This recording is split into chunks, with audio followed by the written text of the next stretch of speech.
পিতামাতার খেদমত করে দোয়া করেন, দোয়া কবুল হবে ইনশাআল্লাহ। এখন তো পিতামাতার খেদমত মানুষ করতে চায় না। এটা সেই যুগ যে যুগে পিতামাতার সাথে দাস দাসীর মতো আচরণ করা হয়। সন্তানরা ভুলে গেছো তোমরা যে তোমরা একদিন পিতামাতা হবা।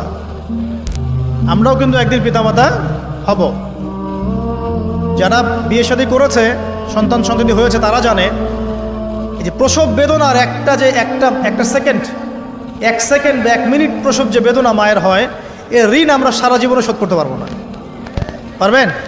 এই কারণেই মায়ের পায়ের নিচে জান্নাতের কথা বলা আছে।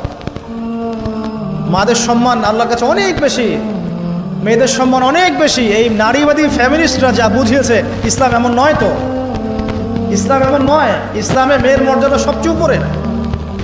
সেই মেয়েদেরকে আমরা এখন কি করেছি, কাপড় চোপড় সব কমিয়ে কমিয়ে বেপর্দা করে রাস্তায় নামিয়ে দিয়েছে। যদি একটা মানুষ নিজের সম্মান না বোঝে, তাকে সম্মান কেউ দিতে পারে? নিজেকে চিনতে শিখুন। আমাদের সম্মান আল্লাহর কাছে অনেক বেশি। এটা বলছিলাম প্রিয় ভাইয়েরা, মায়ের পায়ের নিচে আল্লাহ পাক সন্তানের বেহেশতের কথা বলেছেন। মা বোনদেরকে 4টা কাজ করতে বলো, অনলি 4টা কাজ। 5 ওয়াক্ত নামাজ যদি ঠিকমতো পড়তে পারে, 1 নাম্বার। 2, রমজান মাসে রোজা রাখে।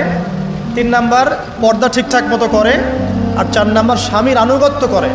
ইনশাআল্লাহ জান্নাতের যে কোনো দরজা দিয়ে ইচ্ছা প্রবেশ করতে পারবে ইনশাআল্লাহ। এখানে স্বামীর আনুগত্যের কথা বলেছি, স্বামীর দাসত্বের কথা বলে নাই। আনুগত্য দাসত্ব এক জিনিস না। আনুগত্য মানে কি? আনুগত্য মানে আপনি স্বামীর যে কোনো ভালো কাজে আপনি তাকে সায় দিবেন, আনুগত্য। নামাজ পড়তে বলেছে, নামাজ পড়তে হবে। পর্দা করতে বলেছে, আপনি পর্দা করবেন। বেপর্দায় যাবেন, আপনি যাবেন না। এটা আনুগত্য। দাসত্ব কি? দাসত্ব হচ্ছে যে সে ভালো মন্দ যাই বলুক আপনি শুনছেন, এটা দাসত্ব। এটা করবেন না। মা বোনরা 4টা কাজ বাসায় গিয়ে আবার শুনিয়ে দিবেন। নবীজি বলেছেন 4টা কাজ কোনো মেয়ে করলে জান্নাতের যে কোনো দরজা দিয়ে ইচ্ছা প্রবেশ করতে পারবে। 1 নাম্বার, 5 ওয়াক্ত সালাত। 2 নাম্বার, রমজান মাসের সওম রোজা।